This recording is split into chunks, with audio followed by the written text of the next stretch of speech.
दोस्तों, यह कहानी प्राचीन भारत के समय की है। आज के समय में हमारा देश तो आज़ाद हो चुका है, हम स्वतंत्र हैं, कहीं भी आ जा सकते हैं। लेकिन हमारा मन स्वतंत्र नहीं है, वह हमेशा गुलाम बना रहता है। हम शारीरिक रूप से तो स्वतंत्र हैं, लेकिन मानसिक रूप से हम गुलाम होते जा रहे हैं। मानसिक पीड़ा से हम ज़्यादा परेशान रहते हैं। तो आज की यह सच्ची घटना आपके दिमाग की गुलामी को अवश्य दूर कर देगी। आपका दिमाग में हो रही उथल पुथल को शांत कर देगी। आपका अशांत मन शांत हो जाएगा। दोस्तों, एक बार की बात है, निचले हिमालय की पहाड़ियों में बसे एक छोटे से गांव में निर्मल नाम का एक जवान युवक रहता था। निर्मल अपने गुस्सैल स्वभाव और शांत मन के लिए पूरे गांव में प्रसिद्ध था। वह बहुत ही गुस्से वाला युवक था। उसका मन एक जगह पर कभी टिका ही नहीं था। उसका मन हर समय विचारों से भरा रहता था। विचारों के इस तूफान ने उसके मन को पूरी तरह से अशांत कर रखा था। शांति तो जैसे उसके जीवन से गायब ही हो गई थी। वह हर समय अपने विचारों में खोया रहता था और एक तनावपूर्ण जीवन जी रहा था। अपने अशांत मन और गुस्सैल स्वभाव की वजह से उसके घर वाले और गांव के लोगों से भी उसके संबंध अच्छे नहीं थे, जिस वजह से वह खुद को और भी ज़्यादा अकेला और अपमानित महसूस करता था। ऐसी अवस्था में जिस वजह से वह खुद को और भी ज़्यादा अकेला अपमानित महसूस करता था, ऐसी अवस्था में वह और भी ज़्यादा मानसिक तनाव की स्थिति में रहने लग जाता था। ऐसे ही एक दिन निर्मल मन गिरे हुए गांव से बाहर बगीचे की तरफ जा रहा था। उसका किसी से बात करने का मन भी नहीं हो रहा था, क्योंकि वह अपनी ज़िंदगी से और अशांत मन से बहुत ही ज़्यादा परेशान था। उसे कुछ भी समझ में नहीं आ रहा था कि अब उसे क्या करना चाहिए। गांव से बाहर बगीचे में वह हर बार की तरह अपने दोस्तों से मिलकर अपनी बातें उन्हें बताया करता था। आज वह इस बगीचे में गया तो उसके दोस्तों ने पूछा कि निर्मल, आज तुम बहुत ज़्यादा ही निराश हो, इतना परेशान क्यों नहीं? तुम उस पहाड़ी के पीछे एक आश्रम है, उसमें एक बौद्ध महात्मा रहते हैं, वह बहुत ही ज्ञानी है, क्यों नहीं तुम उनके पास जाते हो? वह तुम्हारी सारी समस्याएं दूर कर देंगे। अपने दोस्त की बात मानकर निर्मल उन बौद्ध महात्मा से मिलने अगले दिन सुबह के समय ही अपने घर से निकल पड़ा। जब वह सुबह वहां पर पहुंचा तो उसने उन बौद्ध महात्मा को देखा कि वह सुबह के समय आश्रम में लगे पौधे को पानी दे रहे थे। चारों तरफ चिड़ियों की चहचहाहट से आश्रम का वातावरण सुबह के समय बिल्कुल खेल उठा था। पौधे को पानी देने के बाद वह महात्मा एक पेड़ के नीचे ध्यान की अवस्था में बैठ गए। बौद्ध भिक्षु के चेहरे से एक शांति झलक रही थी। इस असीम शांति ने निर्मल को बौद्ध भिक्षु की ओर आकर्षित कर लिया। जब निर्मल बौद्ध भिक्षु के निकट पहुंचा तो उसने उनके चारों तरफ एक सकारात्मक ऊर्जा का अनुभव किया। निर्मल को यह महसूस हुआ कि इस अद्भुत शांति और सकारात्मक ऊर्जा का स्रोत कहीं ना कहीं बौद्ध भिक्षु के भीतर ही है। इसीलिए वहीं बैठकर बौद्ध भिक्षु की आंख खुलने का इंतजार करने लगा। थोड़ी देर बाद जब बौद्ध भिक्षु ने अपनी आंखें खोली तो उन्होंने अपने सामने एक जवान लड़के को बैठा पाया, जो कि काफ़ी तनावग्रस्त और नकारात्मक भावनाओं से भरा हुआ लग रहा था। निर्मल ने बौद्ध भिक्षु की ओर लालसा भरी नज़रों से देखा और बड़े आदर भाव से कहा, हे मुनिवर, मेरा मन बहुत ही अशांत हो गया है। मेरे मन के विचार मुझे खाए जा रहे हैं। मैं एक क्षण के लिए भी शांति का अनुभव नहीं कर पा रहा हूँ। इस वजह से हर समय मैं बहुत ही गुस्से में रहता हूँ। थोड़ी सी बात पर हम गुस्से से उत्तेजित हो जाते हैं। किसी की बात मुझे नहीं लगती। कृपया क्या आप मुझे सिखा सकते हैं कि मैं अपने इस अशांत मन को शांत कैसे करूं? गुरुदेव, कोई उपाय बताइए मुझे। बौद्ध भिक्षु ने निर्मल के दर्द को समझते हुए उसकी ओर देखा और कहा, मेरे प्यारे बच्चे, तो तुम भी अपने मन की चाबी किसी दूसरे के हाथ में दे दिए हो और आज तुम भी गुलाम हो गए हो। निर्मल को महात्मा की बात समझ में नहीं आई। उसने कहा, गुरुवार, यह मन का गुलाम और चाबी क्या है? कृपया मुझे विस्तार से समझाएं। बौद्ध महात्मा ने कहा, निर्मल, मैं तुम्हें एक कहानी सुनना चाहता हूँ। इस कहानी में मानसिक शांति और खुशहाली के सारे रहस्य छुपे हुए हैं। क्या तुम इस कहानी को सुनना चाहोगे? निर्मल ने हाँ करके अपना सर हिला दिया और पूरी एकाग्रता के साथ कहानी सुनने को तैयार हो गया। उसके अंदर की उत्सुकता अब अपने चरम पर थी। बौद्ध भिक्षु ने कहानी सुनानी शुरू की। बहुत समय पहले की बात है। एक नगर में संता सिंह नाम का एक आदमी रहता था। संता बहुत ही महत्वाकांक्षी व्यक्ति था। उसके हर काम में लोगों से ही सुनने मिलती थी। लोग उसकी और उसके काम की खूब तारीफ किया करते थे। अगर उसे किसी काम में असफलता या लोगों से बुराई सुनने को मिलती थी तो वह घर चिंता और तनाव में चला जाता था। वह छोटी छोटी बातों पर बहुत ही परेशान हो जाता था। उसका मानना था कि सफलता और भौतिक संपत्ति उसे मनचाहा सुख देती है, लेकिन संता सिंह जितना ही सफलता और तारीफ के पीछे भागता रहता था, वह उतनी ही गहरी मानसिक तनाव में डूबता जा रहा था। जब उसके काम की कोई तारीफ नहीं करता था तो वह बहुत ही ज़्यादा परेशान हो जाता था। एक दिन अचानक ही उसका सामना उस समय की एक बहुत ही प्रसिद्ध बौद्ध भिक्षु से हुआ जिनका नाम महाकौशल था। महाकौशल अपने हजारों शिष्यों को ध्यान साधना की शिक्षा दिया करते थे और वह खुद भी एक बहुत ही बड़े ध्यानी और आत्मज्ञानी व्यक्ति थे। महाकौशल की अद्भुत एकाग्रता और स्थिर शांत चित्र से प्रभावित होकर संता ने उन्हें अपनी भटकते मन को शांत करने का तरीका जानना चाहा। संता ने कहा, है महात्मा, मैं हमेशा सफलता के पीछे भागता रहता हूँ और लगातार और भी अधिक पाने के लिए प्रयास करता रहता हूँ। फिर भी मुझे कोई स्थायी संतोष नहीं मिल पाता। मैं सफल भी हो जाता हूँ, लोग मेरी तारीफ भी करते हैं, लेकिन मुझे अंदर से संतुष्टि नहीं मिल पाती है। मेरा मन भटकता रहता है। गुरुवर, मुझे इस बेचैनी से और इस शांत मन से छुटकारा पाने के लिए कृपया करके कोई उपाय बताइए। बौद्ध महात्मा ने उसकी तरफ करुणा भरी नज़रों से देखा और उत्तर दिया, तुम्हारा मन शांत नदी की तरह है जो हमेशा बहता और दौड़ता रहता है, कभी भी स्थिर नहीं रह पाता। अपने अशांत मन को शांत करने के लिए तुम्हें अपने विचारों को बिना किसी रुकावट के जाने देने की कला सीखनी पड़ेगी। संता ने कहा, है महात्मा, लेकिन मैं विचारों को कैसे जाने दे सकता हूँ?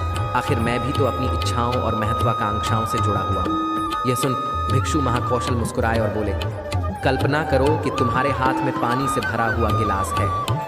अब तुम जितनी देर इसे पड़े रहोगे यह उतना ही भारी होता चला जाएगा, और अगर तुम काफ़ी लंबे समय तक इसे पकड़ कर रखोगे तो तुम्हारे हाथ में दर्द होना शुरू हो जाएगा। लेकिन अगर तुम अपनी पकड़ ढीली करते हो और इसे जाने देते हो तो इसका भार खत्म हो जाएगा। निर्मल अपने गुरु द्वारा सुनाई जा रही कहानी और उनके संदेश को बड़े ही ध्यान के साथ सुन रहा था।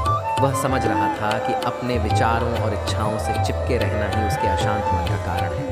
यह भी एक कारण है जिसकी वजह से उसका मन अशांत है, क्योंकि निर्मल भी संता की तरह ही विचारों को पकड़ कर रखता है। छोटी छोटी बातों पर बार बार विचार करता रहता है, जिससे संता की तरह ही उसका मन भी बेचैन रहता है। गुरु कहानी सुनाते जा रहा था और निर्मल सुनते जा रहा था। गुरु ने कहा, बौद्ध भिक्षु महाकौशल की बातें उस संता को बड़े ही अच्छे से समझ में आ रही थी। बौद्ध भिक्षु महाकौशल की सलाह को मानते हुए संता अपने विचारों को जाने देने का अभ्यास करना शुरू कर दिया। वह अपने विचारों और भावनाओं को बिना किसी पूर्व निर्णय के जाने देता। संता के मन में बस विचार आते और थोड़ी देर उसके दिमाग में रहते और फिर चले जाते, क्योंकि वह उन विचारों को अपने दिमाग में बैठने नहीं देता था। जब विचारों को दिमाग में बैठने की कोई जगह नहीं मिलेगी तो विचार खुद ब खुद अपने आप चले जाएंगे। महाकौशल भिक्षु ने कहा, इंसान बेवजह अपने विचारों को अपने दिमाग में बैठने की जगह दे देता है। वह जितना ज़्यादा किसी बात पर विचार करेगा, उसके दिमाग पर वह विचार उतना ही गहरा असर डालता चला जाएगा, अर्थात उतना ही जगह बनता चला जाएगा। क्योंकि इंसान जितना ज़्यादा विचार करेगा, विचार उसके दिमाग में उतना ही ज़्यादा जगह बना लेगा, और जब विचार जगह बना लेता है तो वह जल्दी दिमाग से निकलता नहीं है। महाकौशल भिक्षुक ने संता से कहा कि जो चीज़ें घटित हो चुकी हैं, जो घटनाएं घटित हो चुकी, या जो कुछ तुम्हारी ज़िंदगी में हो चुका है तुम्हारे साथ, चाहे वह कितना भी बुरा क्यों ना हुआ, अगर अब आप उन विचारों को अपने दिमाग में बैठने देंगे, उन पर विचार करेंगे, तो आपका दिमाग कभी भी शांत नहीं रहेगा। क्योंकि जो घटनाएं घटित हो चुकी हैं उसे आप बदल नहीं सकते। चाहे मैं कहूँ कि जैसे बारिश हो रही है, यह भी एक घटना ही है। अब बारिश हो चुकी है और हम सोचे ना हुई होती तो ज़्यादा सही रहता, तो इस बात का कोई मतलब नहीं रह जाता। अब बारिश हो चुकी है, अब तो जो होना था हो गया है। इस तरह से अगर आपकी भी ज़िंदगी में कुछ बुरा हो गया हो तो अब वह बुरा तो हो चुका है। अगर आप अब उस बात पर जितना ज़्यादा जोर देंगे तो वह आपके दिमाग में उतना ही ज़्यादा जगह बनाता चला जाएगा। इसलिए संता, ऐसे समय में अगर आपके दिमाग में बहुत सारे विचार आ रहे हैं, आपके दिमाग को अशांत कर दे रहे हैं, तो आप उस पर विचार मत कीजिए। बस उन विचारों को आने दीजिए और उस पर आप ज़्यादा सोचिए नहीं। विचार आएंगे और थोड़ी देर बाद चले जाएंगे। जब उन्हें आपके दिमाग में बैठने की जगह नहीं मिलेगी तो खुद ब खुद विचार आपके दिमाग से दूर होते जाएंगे और आप फालतू की बकवास से अपने आप को बचा लेंगे। कई बार कुछ लोग छोटी छोटी बातों पर बहुत ज़्यादा ही सोचने लग जाते हैं, फिर वह उतना ही ज़्यादा परेशान रहते हैं। महाकौशल भिक्षु ने कहा, संता, अब तुम खुद ही अपने आप को देख लो। तुम यही सोचते हो कि लोग मेरी तारीफ नहीं कर रहे, या जिस दिन तुम्हारे काम की तारीफ हो गई तो उस दिन तुम्हें बहुत ही अच्छा लगता है, लेकिन जिस दिन तुम्हारे काम की तारीफ नहीं हुई तुम्हें बहुत खराब लगता है। अर्थात तुम अपनी ज़िंदगी की खुशी खुद दूसरे के हाथों में सौंप दिए हो, अपनी खुशी दूसरों के हाथ में सौंप दिए हो, तुम्हें क्या मिल जाएगा? अगर कोई तुम्हारी थोड़ी तारीफ भी कर देगा, वह तुम्हें थोड़ी देर के लिए शांति तो ज़रूर देगा, चंद पलों के लिए, लेकिन उसके बाद तुम फिर अपनी तारीफ पाने के लिए दोबारा से वही काम करने लगोगे। पूरे दिन इसी सोच में तुम बिता देते हो कि मैं कितना बढ़िया काम करूं कि लोग मेरी तारीफ करें, या ऐसा क्या करूं, कितना बड़ा बन जाऊं कि लोग मेरी तारीफ करें। ऐसा विचार तुम्हारे दिमाग में बैठा है, इस वजह से तुम हमेशा परेशान रहते हो। तुम्हें अपने दिमाग से इन विचारों को जगह नहीं देना है। अर्थात अगर ऐसा विचार तुम्हारे दिमाग में आए तो तुम उस पर विचार ना करो। इस बात की आशा मत रखो कि लोग मेरी तारीफ करेंगे। यही आशा ही तुम्हारे दिमाग को अशांत करते रही है। अशांत मन का यह भी बहुत बड़ा कारण होता है कि किसी से बहुत आशा लगा लेना, किसी से बहुत उम्मीद रखना, क्योंकि उम्मीद रखना भी तुम्हारे मन को एक दिन अशांत ज़रूर कर देगी। ज़रूरी नहीं कि तुम्हारी हर उम्मीद पूरी हो, और ज़रूरी यह भी नहीं कि तुमने जिस उम्मीद लगाए हैं वह तुम्हारी उम्मीद पर खड़ा उतरे, क्योंकि उम्मीद एक दिन ज़रूर टूटती है, और जब उम्मीद टूटेगी तो तुम्हें दुख होगा, तुम्हें बहुत दर्द होगा, तुम्हारा मन फिर अशांत हो जाएगा, तुम गहरे दुख में डूब जाओगे। इसलिए किसी से बहुत ही उम्मीद मत रखना, तुम अपने लिए जियो, क्योंकि जब तुम खुश रहोगे तो पूरी दुनिया तुम्हें खुश दिखाई नजर आएगी। वह तुम्हारी अपनी खुशी है, इसे तुम अपने हाथों में रखो, क्योंकि इस दुनिया में तुम अकेले आए हो और अकेले ही जाना है। तो अपनी ज़िंदगी अपने हिसाब से जियो। लोग सबसे ज़्यादा इसलिए परेशान रहते हैं क्योंकि वह सोचते हैं कि दुनिया क्या कहेगी, लोग क्या कहेंगे, भविष्य मेरा कैसा होगा, उसने मुझे आज ऐसा कह दिया।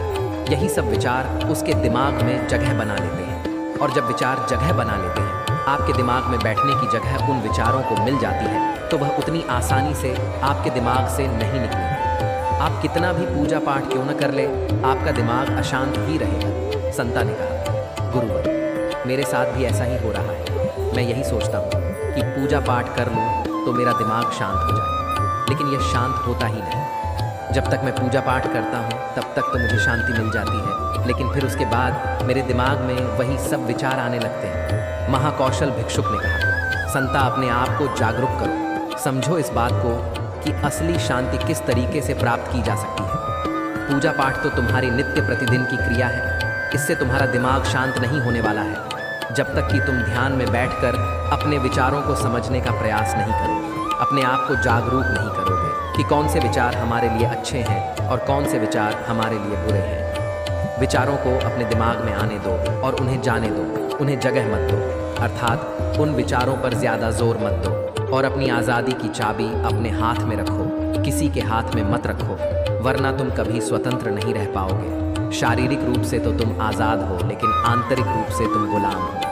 आंतरिक रूप से भी खुश होने का प्रयास करो, आंतरिक रूप से भी खुद को स्वतंत्र रखो, अपने स्वतंत्र होने की चाबी अपने हाथ में रखो। ये दुनिया है, इसका काम है बोलना, बोलकर आपको परेशान करना। जितना आप इस बात से परेशान होंगे, लोगों को और मज़ा आता जाएगा। मैं तुम्हें और ज़्यादा परेशान करने की कोशिश करेंगे। तुम्हारी आंतरिक स्वतंत्रता रूपी चाबी को वह तुमसे छीनने प्रयास करेंगे, इसलिए अपनी चाबी किसी को मत दो। इस दुनिया में कुछ भी स्थायी नहीं है, सब कुछ बदलता रहता है। एक समय के बाद सब कुछ बदल जाता है। एक दिन तुम्हारे चाहने वाले भी तुमसे दूर हो जाएंगे, फिर कोई और आएगा। आज तुम यहाँ हो मेरे सामने, कल तुम कहीं और होंगे। जब इस दुनिया में कुछ भी स्थायी नहीं है, सब कुछ बदलने वाला है, तो तुम अपने दिमाग में विचारों को क्यों स्थायी जगह दे रहे हो? ऐसे विचारों को क्यों तुम बार बार सोच रहे हो? खुद को स्वतंत्र रखो, अंदर से भी और बाहर से भी। अंदर से स्वतंत्र रखना बहुत ज़्यादा ज़रूरी होता है। महाकौशल की बात सुनकर संता को सब उत्तर मिल चुका था। इधर गुरु ने कहानी का अंत किया और कुछ देर शांत होकर निर्मल से पूछा, निर्मल, कुछ समझ में आया क्या? उत्तर मिला कि नहीं?